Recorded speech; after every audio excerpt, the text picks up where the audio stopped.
Hello and welcome back to Minecraft. Today I have some pretty epic map making things to show you. I developed these potions in the lab. They're pretty cool and all you need to do is get them. But first I'm going to show you what they do. So there's build, replace and destroy, and it's basically just for building things around your map. So I have this little test area set up, and basically you just drink the potion and the potion kind of knows what you want to happen. Like I wanted to have a nice wall put here, and potion just sort of read my mind and was like, yeah, okay, I'll put the wall there. So it's very, very high tech, and it doesn't really require much, but I'll show you the replace as well, because you know we've all been in this situation. I made it out of orange wool, whereas really I wanted it to be made out of stone, but you know, effort destroying all the blocks and placing stone down instead. So you know, I get out my handy potion tools and fix it all up nice. And yeah, it's looking pretty good, but then, you know, I've already got 3 walls, I don't really need this one, so I've also got my destroy command. All I need to do is look at the wall and drink the potion. A little bit of magic happens, and as you can see, the wall just kind of collapses, like that. All very great, so yeah, let's do a little tutorial on how to sort of get these in your world.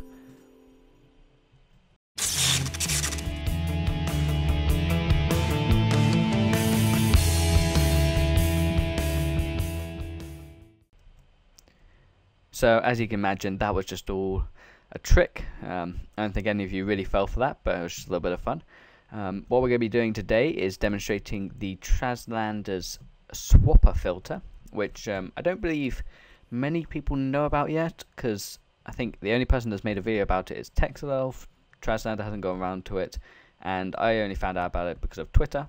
So yeah, we're basically going to be learning how to do all of these things that I showed, but the actual way, because you can't really just make potions to do that. I just use some command block magic to do it. So we're going to come over here, and we've got this little thing that we're going to demonstrate on. I'm just going to actually make it a little smaller. We're going to put it on a little pedestal like this, and we're going to basically spawn this block in, and then we're going to destroy that block, and this is going to be the process to do it. So build whatever you want to build first, and then we're going to go into MC Edit. Right, so in your MC Edit world, you should see your building. What you want to do is basically go into the filters after you've selected what you want to convert, and go to TrazLander swapper filter, which you can of course download in the description. So the first thing we're going to be doing is spawning the block in. So go to the operation spawn block and select the block. Very simple. Now, there's a whole bunch of extra options. The filtering, which basically means that if you have a large selection, you can filter out various blocks, and it won't count them, basically. It's very simple and quite easy to understand. But we're not going to be using that. We're just going to go ahead and hit filter. As you can see, a little window comes up. Now, what we want to do here is just save this schematic. And then we go to import, and we find the schematic that we just saved, and we basically just put it down in the world.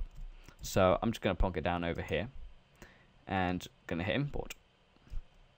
But now what we need to do is we need to go back into the filter, go to the replace minecart positions or recalculate minecart positions, and just refilter it. This allows the spawners to sort of know where they are, because they have a default setting to spawn all the way in the middle of nowhere, but we don't want that to happen. So as you can see, it does remind you on the thing right there, but in case you didn't read that, that's how you do that. Now we're done with the spawning, so I'm going to go back into my select tool. I'm going to grab the lapis again, and I'm going to go to the replace command, the swap blocks. So we can do this, and then we basically choose what we want to swap it out for. So in this case, I'm going to choose stone brick because it's the first thing I saw. Hit OK, hit filter, and you get another schematic. I'm just going to name this stone brick. You can name it whatever you want, and of course you can delete it afterwards, but then I'm just going to go ahead, grab this schematic. There we go, stone brick. I'm going to plonk that down right there, hit import, and recalculate the minecart positions again. There we go. And the last thing that we're going to do is the destroying of the block. So for that, we're going to go to this again. We're going to go to the drop blocks option, and we're going to hit filter, get up our box again, and go to say drop. Actually, this is going to be turned into a stone brick. So actually what we want to do first is go to our fill and replace command, find our stone bricks, hit OK, and convert that lapis block into a stone brick, just so that the filter knows exactly what it's doing. Now I'm going to go to our drop blocks, hit filter, get another schematic. We're going to call that drop stone brick, and then I'm going to import that. Nope, that's not the right one. Drop stone brick, and I don't know, I'll throw that down over there. No particular placement at the moment.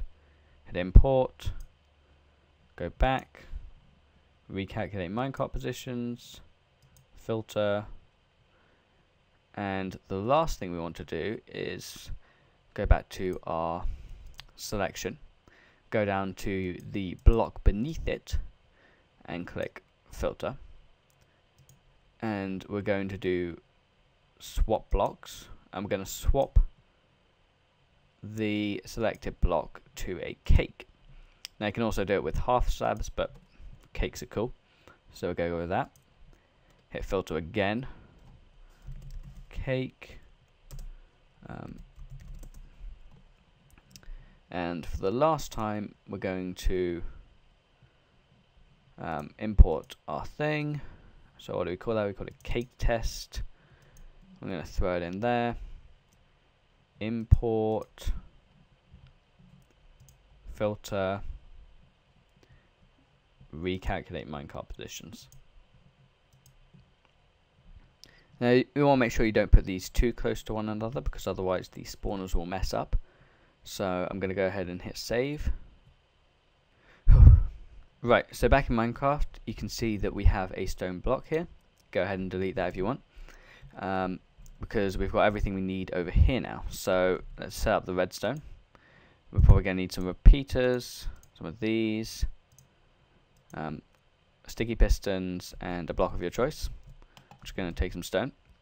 So this here is for spawning the original lapis block. The idea is that there's a dispenser here with lava inside. When the pulse comes to this piece of redstone here, it powers this block, which powers that dispenser. But it only does that momentarily, because 3 ticks later it does the same thing on the opposite side. So it powers it again, which retracts the lava. So I'll show you that in action by just setting up a quick little monostable circuit, like so. Grab a button. You see if I press the button now, it spawns our block over there. And if we look carefully, we can see that the lava is placed and then replaced. And basically that means that it destroys the minecart so that a new one can spawn, and this new one has the same properties as the original one, but it's basically been refreshed. I mean, I have some other videos on it if you want a more detailed explanation, but that's the basic gist. So now we have the replacement of the lapis. So it takes the lapis here and it converts it into stone brick. Now in my Ultimate Guide to Spawn series, if you want to watch that, I'll explain how this happens in more detail. But for now we just need to do the same sort of setup. So you can go ahead and just connect another monostable circuit up like such. As you can see, it converts the lapis into stone brick. And the last thing that you want to do is you want to destroy it. So the way you do that is you have to connect up a monostable to the module that converts the block below to a cake, so like that. And then you need to drag out some redstone all the way to the part that makes the block drop, which I think that's this part over here. Yeah, it is. So we're going to drag it out over to there and simply throw another monostable in. And again, I'm sorry I'm not explaining exactly how this stuff works, but I know a few of you don't really care about that, so I'm just showing you the basics. And you're going to want to add a little bit of delay in between, I don't know, that should be enough. And then if I do this, you can see that it converts that to a cake.